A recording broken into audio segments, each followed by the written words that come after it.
أنا جهاد كريم، ومن على شاطئ الحزن في رأس البر جايبالكم حكاية وجيعة. قصة شاب مصري اسمه أحمد حمدي رزق. شاب ما كملش 20 سنة من السنبلاوين محافظة الدقهلية. نزل راس البر مش عشان ينبسط ولا يصيف، لأ، نزل يدور على لقمة عيش بالحلال في أجازة الصيف. بس لقمة العيش اتحولت لفاجعة وجعت قلوب المصريين كلهم. تفاصيل القضية: في فجر يوم 24 يونيو 2025 أحمد لمح 3 أطفال بيغرقوا، بيصرعوا الموج، بيصرخوا وبيستغيثوا.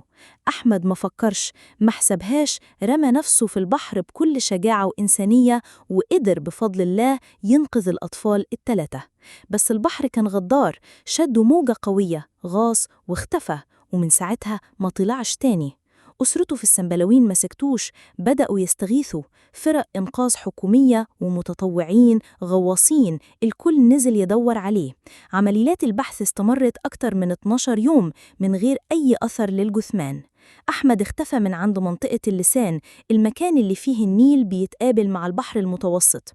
المية هناك غدارة، والطيارات فيها ماشية من الجنوب للشمال الشرقي، يعني ممكن الجثة تكون انجرفت بعيد.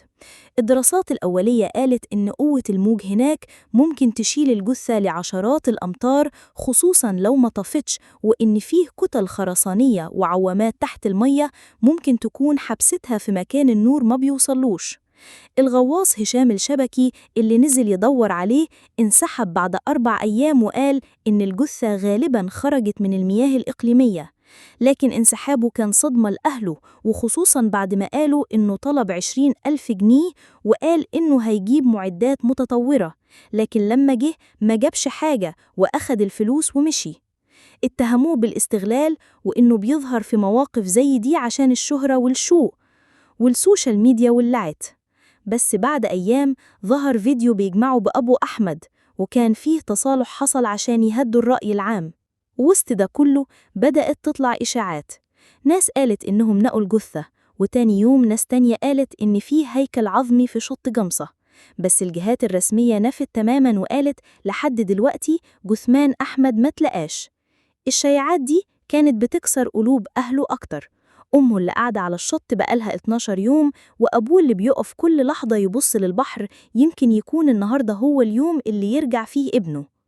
الناس طلبت من السوشيال ميديا إنها ترحمهم، بلاش تنشر أي كلام من غير ما تتأكد. الموضوع مش ترند، ده قلب أم بينزف، وأب كل يوم بينده على اسم ابنه في البحر. المصريين اتضمنوا، دعوات، هاشتاجات، مشاركات، كلهم عايزين حاجة واحدة: الجثة تتلاقي ويتعمل لأحمد وداع يليق بيه. والله يكون في عون أمه وأبوه اللي كل يوم بيتقطعوا حتة حتة ومستنيين معجزة ترجع لهم ضناهم.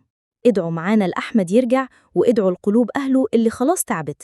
واستنونا في فيديو جديد على قضايا جهاد كريم، بنتكلم فيها عن الحقيقة وعن القلوب اللي بتنزف في صمت.